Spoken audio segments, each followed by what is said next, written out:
تبارك الذي نزل الفرقان على عبده ليكون للعالمين نذيرا. السلام علیکم ورحمۃ اللہ وبرکاتہ. الحمد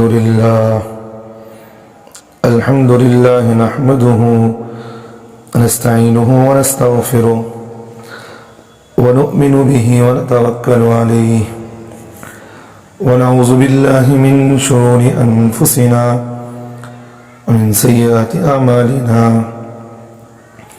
من يهده الله فلا مضل له ومن يضلله فلا هادي له ونشهد أن لا إله إلا الله وحده لا شريك له ونشهد أن سيدنا ومولانا محمدا عبده ورسوله.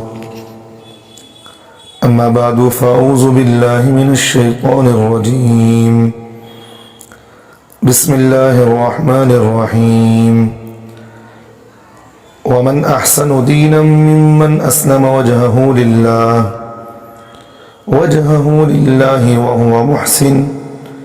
وهو محسن واتبع ملة إبراهيم حنيفا واتخذ الله إبراهيم خليلا.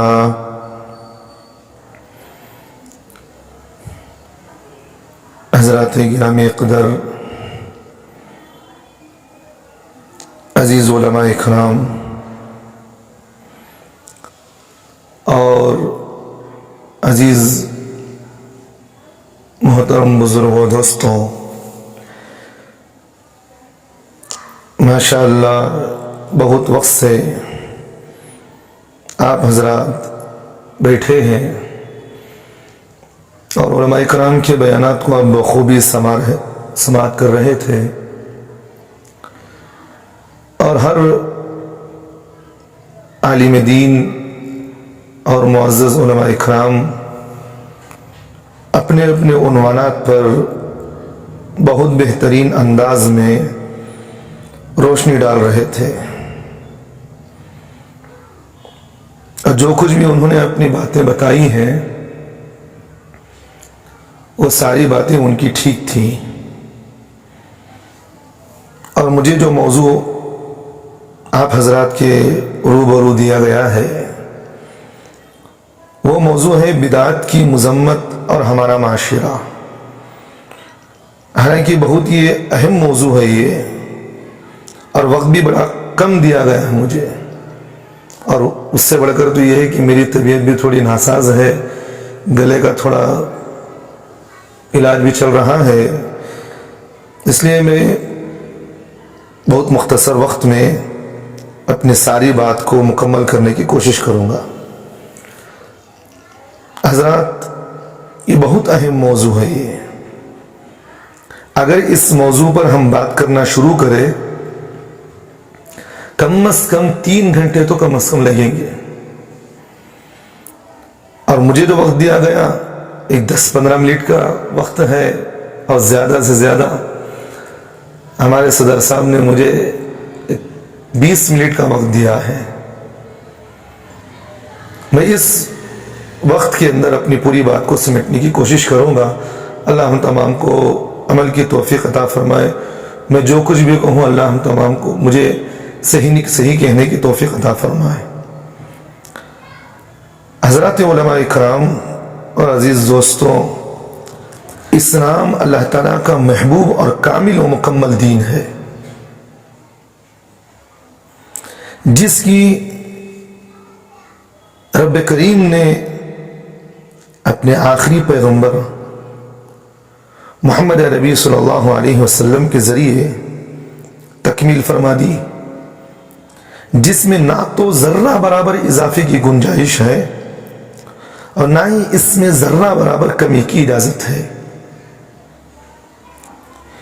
دین میں جو بھی اضافہ کیا جائے وہ ناقابل اعتبار اور مردود ہوگا، اور جو شخص دین میں تحریف کا مرتکب ہو وہ عند اللہ بہت زیادہ ماخذ ہوگا اس کے لیے. نہیں بہت زیادہ اس کے لیے اللہ کے سامنے پکڑ ہوگی، چونکہ امت مسلمہ کا ایک طویل عرصے سے غیر مسلموں کے ساتھ اختلاط چلا رہا ہے، انہی کے دیکھا دیکھی بہت سارے بدعات مسلمانوں میں بھی آ گئی ہیں، اور معصوم مسلمان انہیں دین ہی کا حصہ سمجھ کر انجام دینے میں لگے ہوئے ہیں۔ رہی عوام تو اس کے عمل کو جہالت پر ہم محمول کر سکتے ہیں، لیکن عالم نما جاہلوں کے باطل و گمراہ کن مستدلات کی وجہ سے دین حنیف کو بہت زیادہ نقصان پہنچا، خصوصاً ناخواندہ مقررینوں نے اپنی چرب زبانی اور کم عقلی کے ذریعے سے امت کے ایک بڑے طبقے کا بیڑا ہی غرق کر دیا ہے، خود تو گمراہ ہوئے اور اوروں کو بھی گمراہ کر دیا، گویا خود تو ڈوبے ہیں صنم تمہیں بھی لے ڈوبیں گے، اسی کے مزاق میں یہ لوگ ہیں۔ حضرات، بدعت کی جو حقیقت ہے، بدعت کی جس کو بدعت کہا جاتا ہے، علامہ فیض آبادی رحمت اللہ علیہ اس کی تعریف لغوی اعتبار سے یہ کرتے ہیں، حضرت نے اپنی کتاب کے اندر لکھا کہ بدعت کے لغوی اور معنوی اعتبار کیا ہیں اس کے، تو حضرت نے لکھا ہے کہ بدعت با کے زبر کے ساتھ ایسی چیز کو کہا جاتا ہے جو تکمیل دین کے بعد نکالی گئی ہو، یا وہ چیز جو حضرت صلی اللہ علیہ وسلم کے بعد خواہشات اور اعمال کی تشکیل میں ظہور پذیر ہوئی ہو، اس کو کہتے ہیں بدعت۔ اسی طرح عمدۃ القاری کے اندر جلد نمبر 5 صفحہ نمبر 360/5 کے اندر حضرت حافظ بدر الدین عینی رحمت اللہ علیہ نے بدعت کی شرعی معنی بیان کرتے ہوئے لکھتے ہیں، بدعت اصل میں ایسی نو ایجاد چیز کو کہتے ہیں جو حضرت صلی اللہ علیہ وسلم کے زمانے میں نہ تھی۔ اسی طرح فتح الباری جلد نمبر 4 صفحہ نمبر 219 کے اندر حافظ ابن حجر اسقلانی رحمت اللہ علیہ تحریر فرماتے ہیں، بدعت جو ہے اصل میں ایسی چیز کو کہا جاتا ہے جو بغیر کسی سابق مثال اور نمونے کے ایجاد کی گئی ہو، اور شریعت میں بدعت کا اطلاق سنت کے مقابلے میں ہوتا ہے، لہذا وہ مذموم ہی ہوگی، جو بدعت جو ہوتی ہے وہ مذموم ہوتی ہے۔ اسی طرح مفتی کفایت اللہ صاحب رحمۃ اللہ علیہ نے تعلیم الاسلام جو آج کل ہمارے مدرسوں کے اندر ابتدائی تعلیموں میں پڑھائی جاتی ہے، درسیات میں پڑھائی جاتی ہے، اس میں حضرت مفتی کفایت اللہ صاحب رحمۃ اللہ علیہ نے بدعت کی تعریف لکھا ہے، بدعت ان چیزوں کو کہتے ہیں جن کی اصل شریعت سے ثابت نہ ہو، یعنی قرآن مجید اور احادیث شریعہ میں اس کا ثبوت نہ ملے، اور رسول اللہ صلی اللہ علیہ وسلم، صحابہ کرام، تابعین، تبع تابعین کے زمانے میں اس کا وجود نہ ہو، اور اسے دین کا کام سمجھ کر کیا جائے یا چھوڑا جائے، اس کو بدعت کہتے ہیں۔ بہت عمدہ مثال حضرت نے سمجھایا ہے۔ بدعت کے حوالے سے اسلاف و اکابرین امت کی ان تعریفات سے ہمیں یہ بات معلوم ہوئی کہ بدعت ہر ایسے کام کو کہا جاتا ہے جس میں بنیادی طور پر 3 باتیں پائی جائیں۔ اس ساری تعریفات کے اندر ہمیں 3 باتیں یہاں سمجھ میں آتی ہیں بدعت کس کو کہتے ہیں۔ پہلے نمبر پر وہ عمل نہ تو قرآن و حدیث سے ثابت ہو اور نہ کسی حدیث میں اس کا ذکر ہو، اور دوسرے نمبر پر بدعت کس کو کہتے ہیں؟ حضور اکرم صلی اللہ علیہ وسلم، صحابہ کرام رضی اللہ عنہ اجمعین، تابعین، تبع تابعین کے دور میں، یعنی خیر القرون میں اس کا کوئی وجود نہ ہو۔ 2 باتیں ہو گئی۔ تیسری بات بدعت کی یہ ہے اس کام کو دین کا حصہ سمجھ کر کیا جائے، اس کے ترک کرنے کو دین کے اہم حصہ سمجھ کر ترک کیا جائے، اس کو کہتے ہیں بدعت۔ اور دوسری بات میں مین باتیں کہہ رہا ہوں، اگر تفصیل میں جاؤں تو بہت لمبی ہوگی بات، اس لیے بہت مختصر طور پر صرف مقاصد کو میں بیان کر رہا ہوں۔ اب جب بدعت کی حقیقت معلوم ہمیں ہو چکی ہے کہ بدعت کس کو کہتے ہیں، اس کی تعریفات کیا ہے، یہ جب ہمیں یہ چیز معلوم ہو گئی، اب ہمیں اس کی قباحتوں کو سمجھنا چاہیے۔ بدعت کے اندر کیا کیا قباحتیں ہیں؟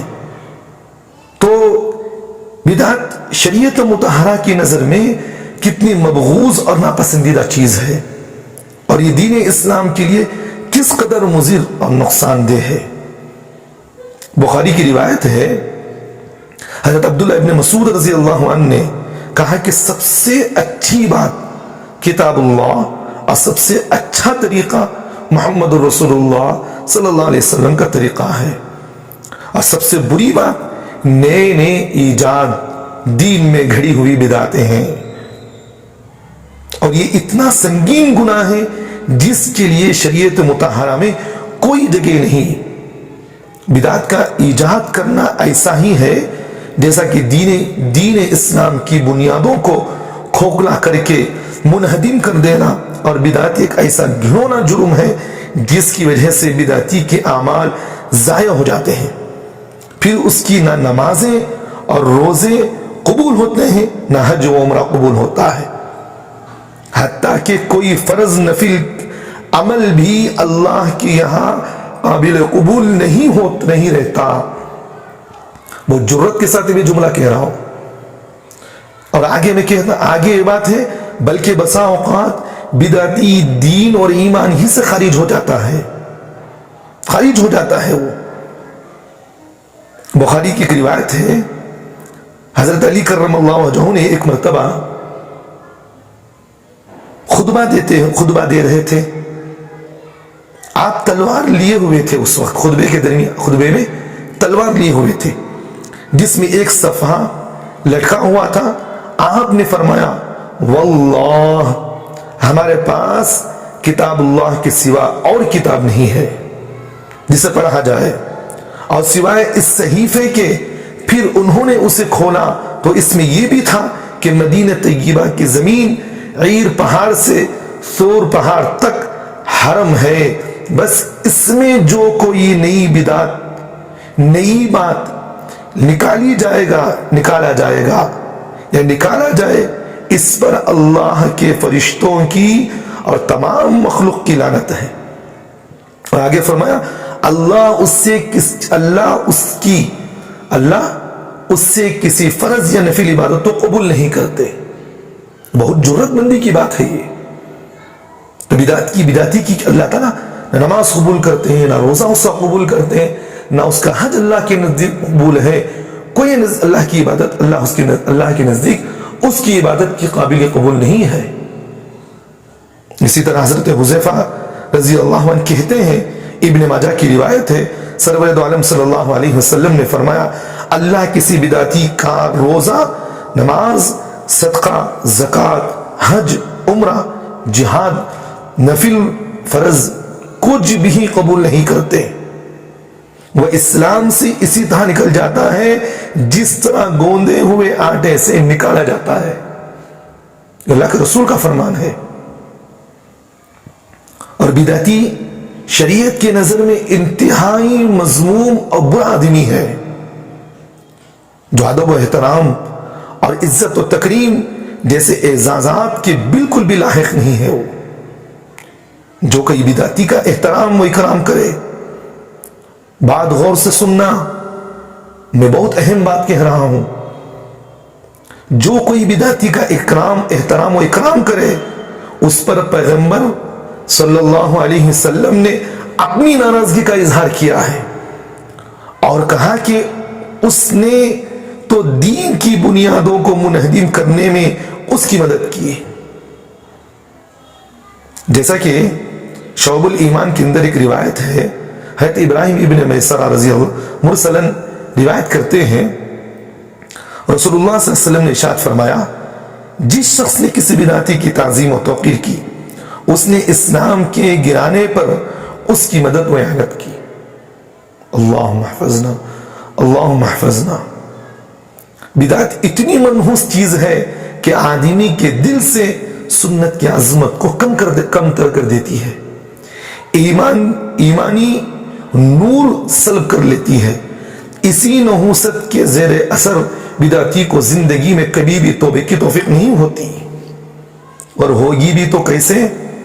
کیونکہ کوئی بھی بدعتی اس بدعت کو برا ہرگز نہیں سمجھتا، بلکہ وہ تو اس کو کار ثواب سمجھتا ہے، زندگی بھر اس میں ملوث رہتا ہے اور اسی خوش فہمی میں رہتا ہے کہ میں نیک عمل کر رہا ہوں، حالانکہ وہ عمل اللہ اور اس کے رسول کی نگاہ میں مردود اور دھتکارا ہوا ہوتا ہے۔ بخاری کی ایک روایت ہے، حضرت اما عائشہ صدیقہ رضی اللہ عنہ فرماتی ہیں کہ رسول اللہ صلی اللہ علیہ وسلم نے فرمایا، جس نے ہمارے دین میں کوئی ایسی نئی چیز نکالی جو اس میں نہیں تھی وہ مردود ہے۔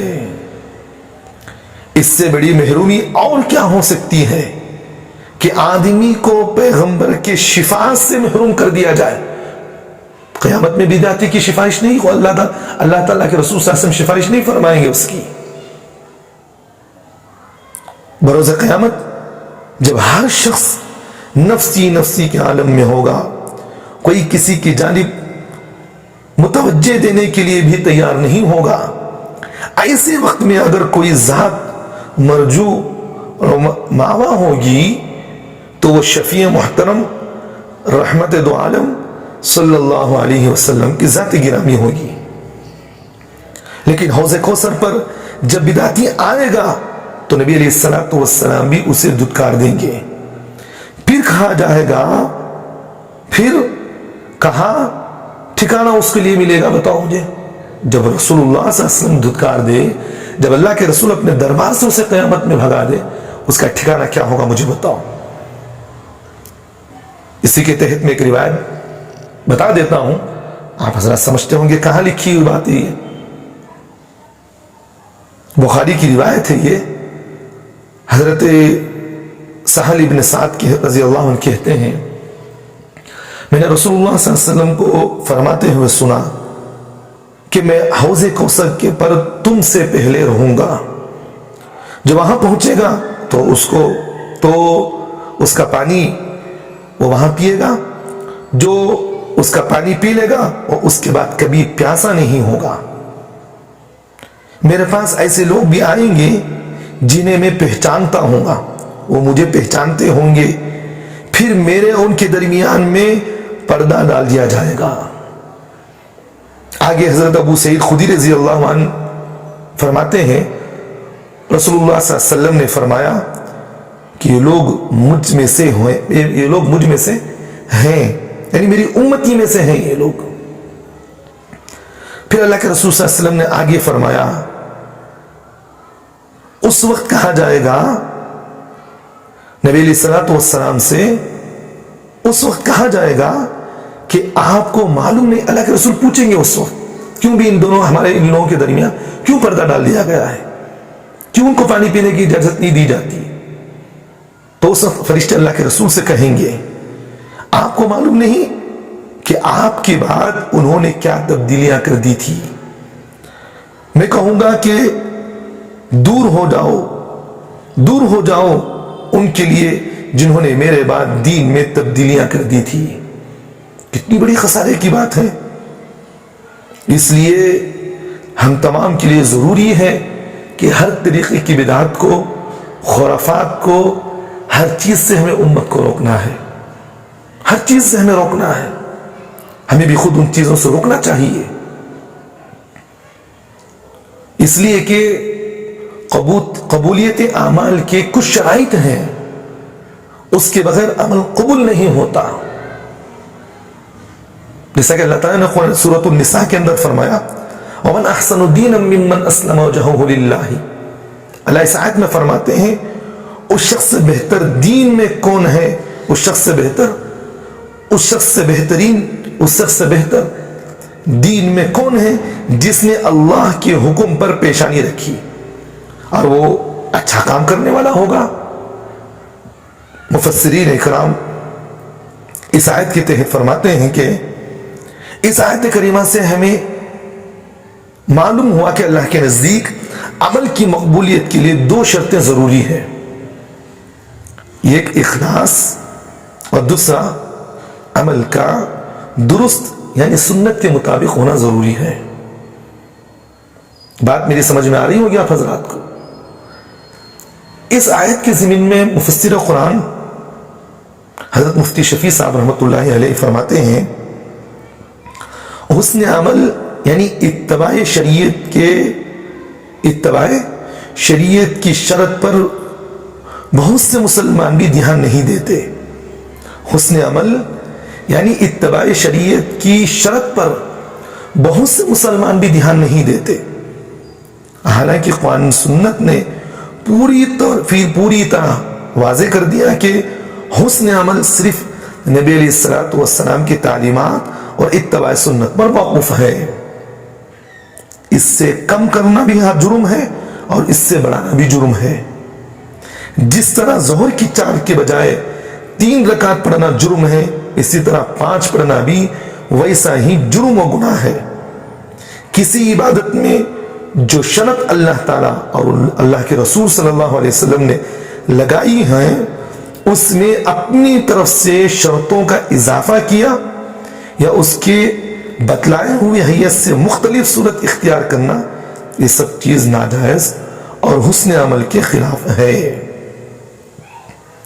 بدعات اور محدثات جن کو رسول اللہ صلی اللہ علیہ وسلم نے گمراہی قرار دیا ہے، ان سے بچنے کی تاکیدی ہدایتیں فرمائی ہیں، وہ سب اسی قسم میں ہیں۔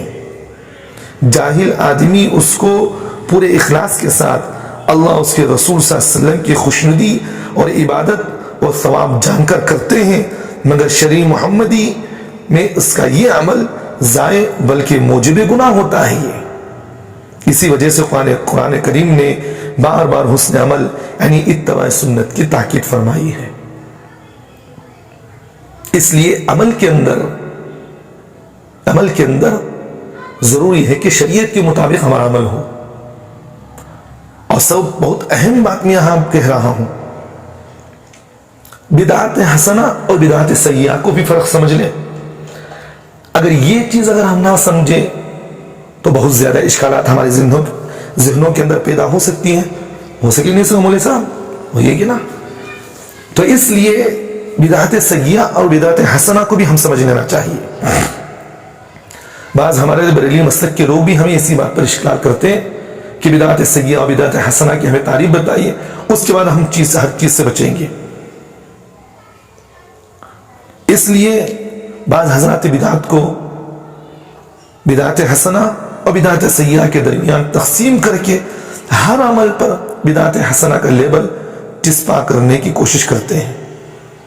جس طرح وہ اپنے نفس کو جھوٹی تسلی اور دوسروں کو دھوکہ دیتے ہیں، باطل اور گمراہ کن عقائد کو رواج دیتے ہیں تاکہ بدعات و خرافات کا خوب شیوع ہو اور ان کی دکان چلتی رہے۔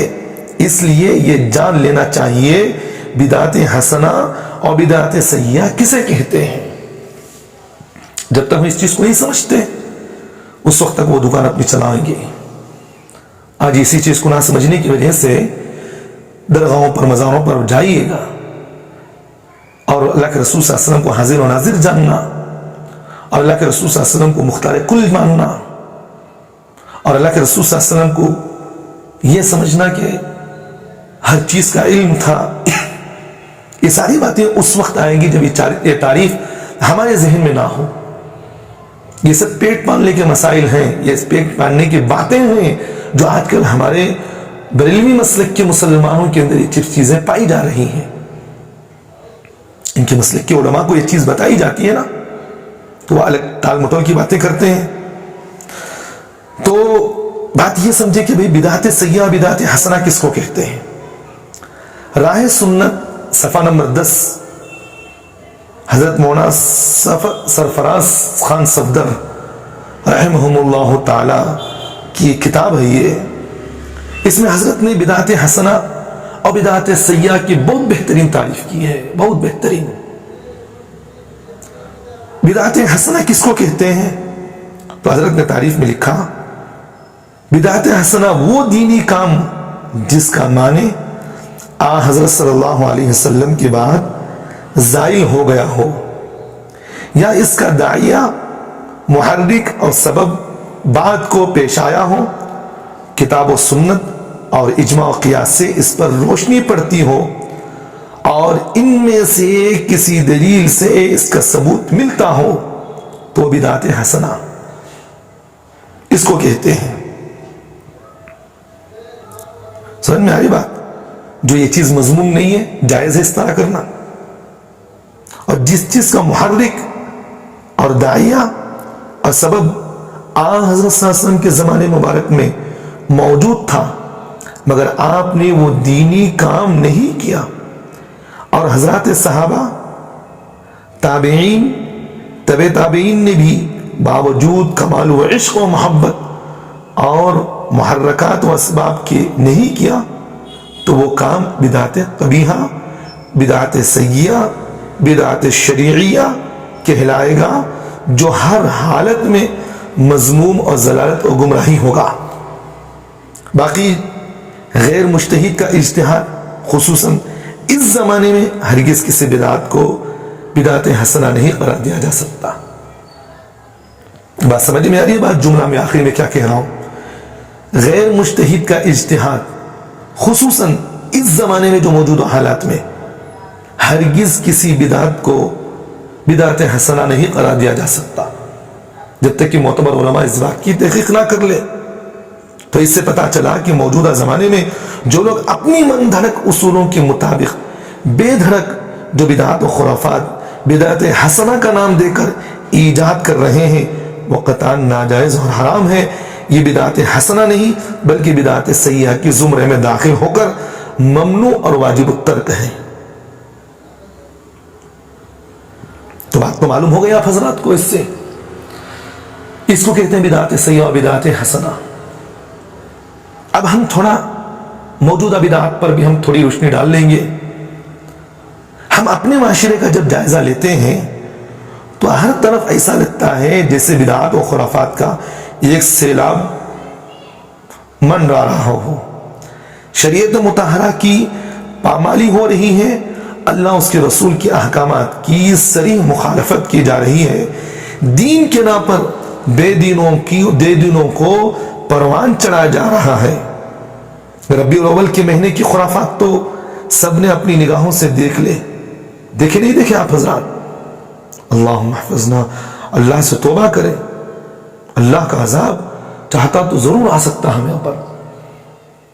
کتنا مجمع، کتنی غلط کاموں کے اندر مشغولیت تھی مسلمانوں کی۔ ہمارے 12 ربیع الاول گانے بج رہے ہیں، کوئی روکنے والا نہیں، کوئی ٹوکنے والا نہیں، وہاں دیکھے اتر رہے۔ بے وقوفیت کی کوئی انتہا ہوتی ہے؟ اللہ کے رسول صلی اللہ علیہ وسلم کی جو ولادت ہے وہ 9 ربیع الاول ہے، اب منائی کب جاری؟ 12 ربیع الاول۔ ہمارے مسلمانوں کا ایک مزاج دیکھیے، جیسے ہندوؤں کے اندر ہر مہینے کے اندر کوئی نہ کوئی 4-5 عیدیں آ جاتی ہیں، اسی طرح ہمارے مسلمانوں کے اندر بھی کوئی نہ کوئی اس طرح کی عیدیں چلتی رہتی ہیں۔ محرم دیکھیے، اسے منحوسیت کا سمجھا جاتا ہے، اس کے اندر نئی نئی بدعتیں ہو گئی۔ سفر کے اندر بھی بدعتیں نئی، ربیع الاول کے اندر بھی بدعتیں، اب ربیع الثانی کا مہینہ آیا ہے، اب اس کی خرافات آپ دیکھیے۔ ربیع الثانی کے آتے ہی شیخ پیران پیر شیخ عبد القادر جیلانی رحمۃ اللہ علیہ کے نام پر حضرت کی تعلیمات و ارشادات کے برعکس من دھڑک خرافات کا سلسلہ شروع ہو جاتا ہے۔ کہیں المدد یا غوث کے دستگیری کے نام کے جھنڈے لگائے جاتے ہیں، کہیں 11ویں کے عنوان سے حضرت کے نام کی فاتحہ خوانی کروا کر امیروں اور پیٹ بھروں کو کھانا کھلایا جاتا ہے۔ پھر کھلانے والوں کی نیتیں بھی مختلف ہوتی ہیں، کسی کی نیت ایصال ثواب کی ہوتی ہے، ایسے لوگ بہت کم ہوتے ہیں۔ بہت اہم مسئلہ میں بیان کر رہا ہوں اس وقت۔ کسی کی نیت اگر ایصال ثواب کی ہوتی ہے تو ایسے بہت کم لوگ ہوتے ہیں، اور اکثریت جاہل عوام کی ہوتی ہے جن کو ایصال ثواب کا کچھ بھی پتہ نہیں چلتا۔ نتیجے میں وہ لوگ یا تو حضرت کی روح کو خوش کرنے کے قصد سے کھلاتے ہیں، یا پھر اس غرض سے کھلاتے ہیں کہ اس کے ذریعے حضرت ان کی منتیں و مرادیں پوری کریں گی۔ حضرت مفتی کفایت اللہ صاحب رحمۃ اللہ علیہ اپنی کتاب کتاب الفتاوی جلد نمبر 1 صفحہ نمبر 160.6 کے اندر یہ بات لکھے ہیں، 11ویں کی نیاز سے اگر مقصود ایصال ثواب ہے، بہت اہم مسئلہ ہے، 11ویں کی نیاز سے اگر مقصود ایصال ثواب ہے تو اس کے لیے 11ویں تاریخ کی تعیین شرعی نہیں ہے۔ کیوں 11ویں تاریخ طے کر رہے ہو؟ کوئی بھی دن کرو، کوئی بات نہیں۔ نیز حضرت غوث اعظم رحمۃ اللہ علیہ کی کوئی تخصیص بھی نہیں ہے، اس آدمی کی کرنا ضروری ہے، اسی کی کرنا ضروری ہے، انہی کی کرنا ضروری ہے۔ غوث اعظم دستگیر رحمۃ اللہ، غوث اعظم شیخ غوث اعظم رحمۃ اللہ علیہ سے بڑھ کر اگر کوئی آدمی ہے تو حضرت ابوبکر رضی اللہ عنہ۔ کبھی ان کی نام پر کوئی دعوت کی گئی؟ خلیفۃ المسلمین امیر المؤمنین خلیفۃ الثانی حضرت عمر رضی اللہ عنہ کبھی کی گئی؟ اور حضرت عثمان کی کبھی کی گئی؟ حضرت علی کی کبھی کی گئی؟ اہل بیت کی کبھی ہو رہی ہے؟ کبھی اس طرح کی نہیں ہوتی۔ یہ ساری چیزیں آدمی کے پیٹ پالنے کا مقصد ہوتا ہے۔ تو شیخ عبد القادر جیلانی رحمۃ اللہ علیہ کے نام پر جو تخصیص کر کے دعوتیں کی جا رہی یہ بدعت ہیں، خرافات ہیں۔ خود رضا خانیوں کے امام جن کو یہ لوگ حضرات ائمہ اربعہ یعنی حضرت امام ابو حنیفہ، امام شافعی، امام مالک، امام احمد بن حنبل رحمہ اللہ تعالی اجمعین سے بڑھ کر ان کو سب سے بڑا مقام دیتے ہیں۔ خود اپنی کتاب، ان کی کتاب فتاوی رضویہ کے اندر یہ بات لکھی ہے، کسی تخصیص کے ساتھ، کسی مخصوص ایام کے ساتھ کہیں جو ہے کوئی کام کرنا یہ بدعت ہے، شریعت میں اس کا کوئی ثبوت نہیں ہے، ان کی باتیں ہیں۔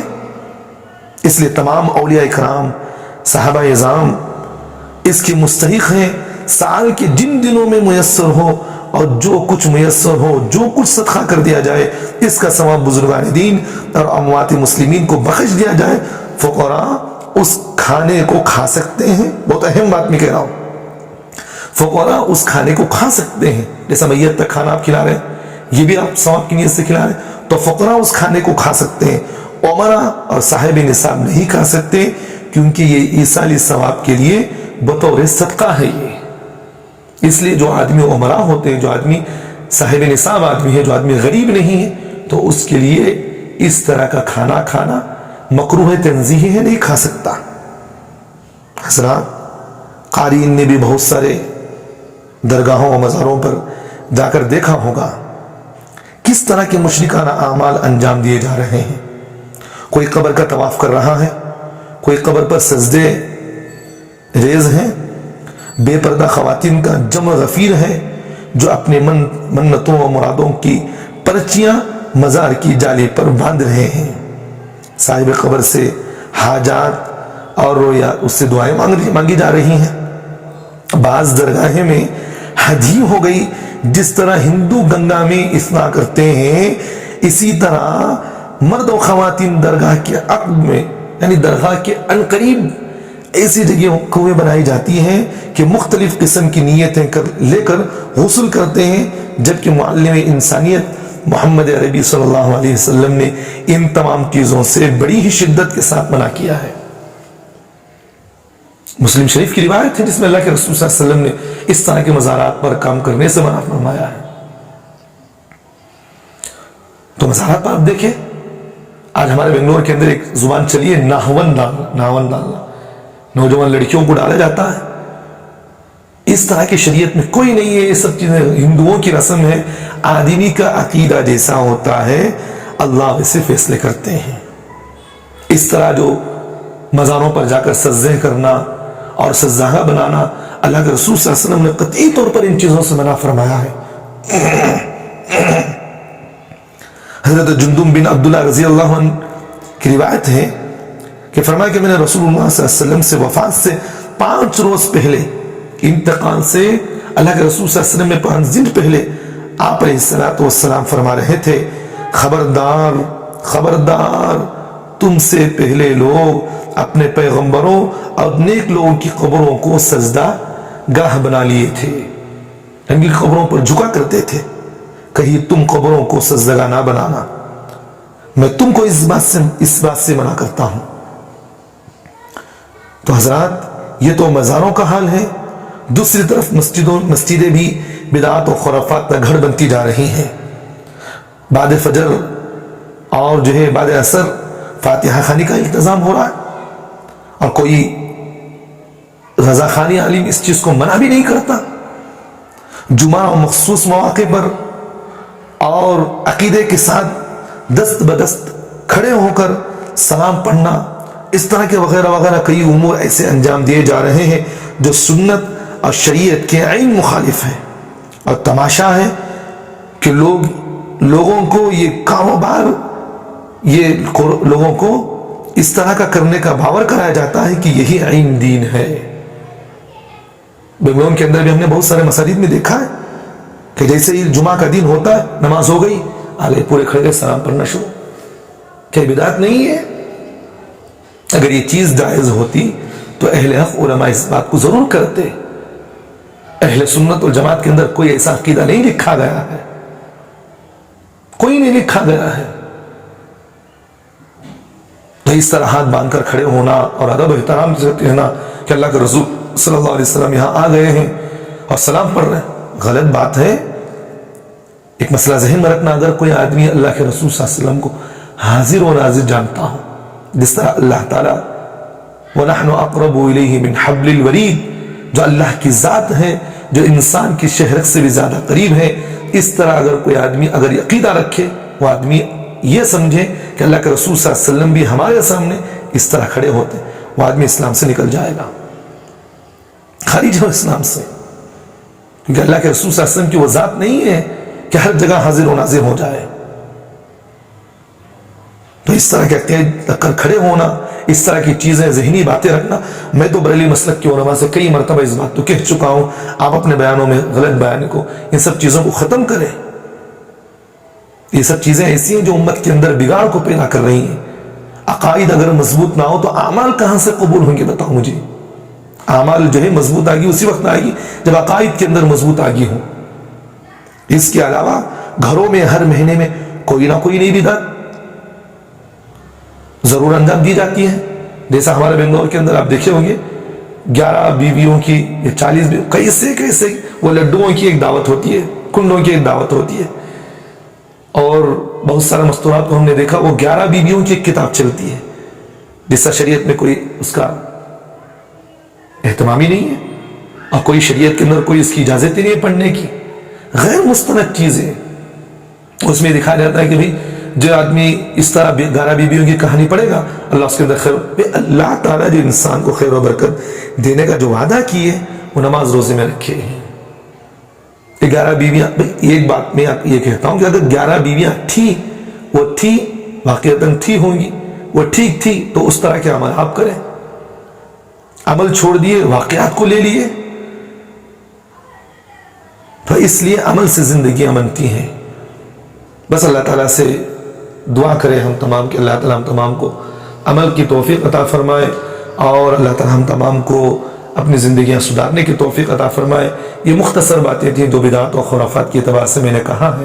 اللہ ہم تمام کو اپنی زندگیوں کے اندر سدھار پڑھنے کی، عمل کرنے کی توفیق عطا فرمائے. وَأَقُولُ قَوْلِي هَذَا وَاسْتَغْفِرُ اللَّهَ لِي وَلَكُمْ وَآخِرُ دَعْوَانَا الْحَمْدُ لِلَّهِ رَبِّ الْعَالَمِينَ.